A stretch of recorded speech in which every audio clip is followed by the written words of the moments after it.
This is the story of Jane Wambui Njoroge, a woman who devoted her life to healing others, only to be murdered and buried like trash in her own backyard. This is not fiction, this happened, and it's time we face it. Jane Wambui Njoroge was a clinical officer at Naivasha County Referral Hospital. She worked in the pediatric department because, of course, she loved children. Everyone says so. Nurses who worked beside her say she had a calming voice, the kind that could ease even a scared mother or a crying toddler.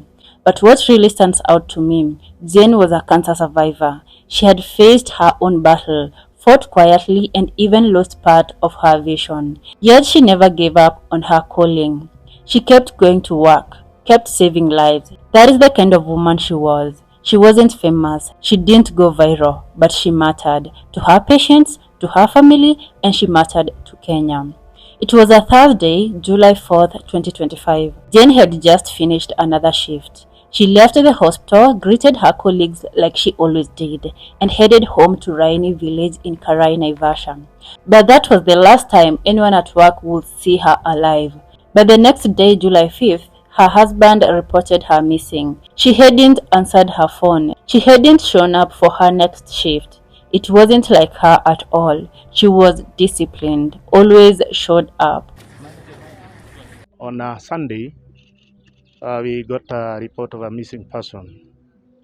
And that is where we embarked on our investigations, where we were able to arrest one suspect who led us to where the deceased was buried.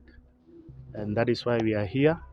At first, maybe people thought maybe her phone died because she needed a break, but deep inside, everyone knew something wasn't right. As the family panicked, one person was noticeably absent, her house help, a 30-year-old woman named Mary Chebet, who had been living with the family. She disappeared around the same time Jane did. No goodbye, no call, just gone. Now think about this for a second. This was someone Jane trusted enough to bring into her home, to share meals, to handle her private space. Jane had even been helping her financially. But in a cruel twist, trust became her downfall. 6 agonizing days passed, and then the unthinkable happened. Police caught up with Mary in Kuresoi. She was arrested, and during interrogation, she cracked. She led the officers right back to Jane's home, right to the backyard.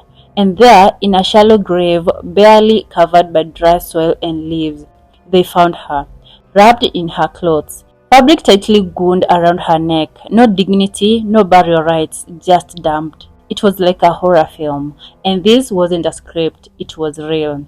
And it was happening in the very backyard where Jane used to hang laundry and plant flowers and maybe sit with her tea on a Sunday afternoon. I have been trying to understand what could drive someone to do this. What did Jane do to deserve such a betrayal? Was it jealousy? A personal grudge? Was Mary angry about something? No one knows for sure, but one thing is clear, it was intentional. Police say the cloth around Jane's neck suggests strangulation. There were no signs of struggle in the house, meaning it was quick. Even worse, Mary didn't just kill her. She stayed long enough to dig a hole and bury her. It takes time to dig a grave. It takes coldness to do it in silence under the moon, in the very home of the person who trusted you. Na amekuwa anaongea pole pole, hatukuwahi fikiri. Tulifikiri amekuwa msichana mpole hivyo kwa sababu ya shida iliyoko katika nchi ya kiuchumi. Hatukuwahi fikiri. Ni vyema tupendane, maana mahali tumefika ni upendo umetoka kabisa kwetu. Hivyo Mungu atusaidie tuendelee kupendana, kwa sababu kama tungependana haya hayangetokea. For now we don't have the reason as to why she was killed, and that is why I'm saying we are still carrying on with our investigations. When Jane's body was found, her family was devastated. Her husband had held onto hope. Her parents had prayed non-stop. But now they had a corpse, and questions they may never get answers to. Her children, if they were old enough to understand, were left with a lifetime of trauma. How do you explain to a child that Auntie Mary killed Mommy and buried her behind the house? Jane didn't just die. Her absence now echoes through every corner of that house. An empty bed, her shoes still by the door, Her mug still on the sink. When the news broke, Kenya trembled. Not just because of the horror of it, but because of who Jane was. A healer, a giver, a woman who overcame cancer and went right back to serve her country. The Kenya Clinical Officers Association demanded justice. They called her killing inhuman and unacceptable. They vowed not to let her death be just another statistic. Colleagues held prayer vigils. Strangers shared her photo with captions like, "She healed others. Who healed her?" Elizabeth was taken into custody. She awaits arraignment in court as detectives complete their investigation. I'd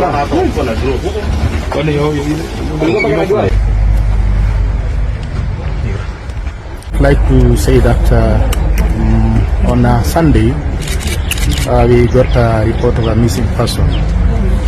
And there, that is where we embarked on our investigations, where we were able to arrest one suspect who led us to where the deceased was buried. And that is why we are here. We've been able to exhume the body. But justice in Kenya is slow. Cases like this can take years.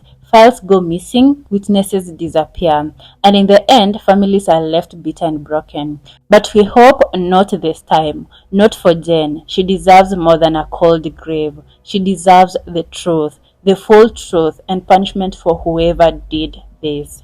Her name was Jane Wambui Njoroge. She wasn't a politician. She didn't trend for clout. She didn't chase fame. She woke up every day, wore her white coat, and saved children. Even when her vision blurred from cancer, even when life got tough, she trusted someone to help her in her home, and that trust cost her life. Today we say her name, not just in mourning, but in memory.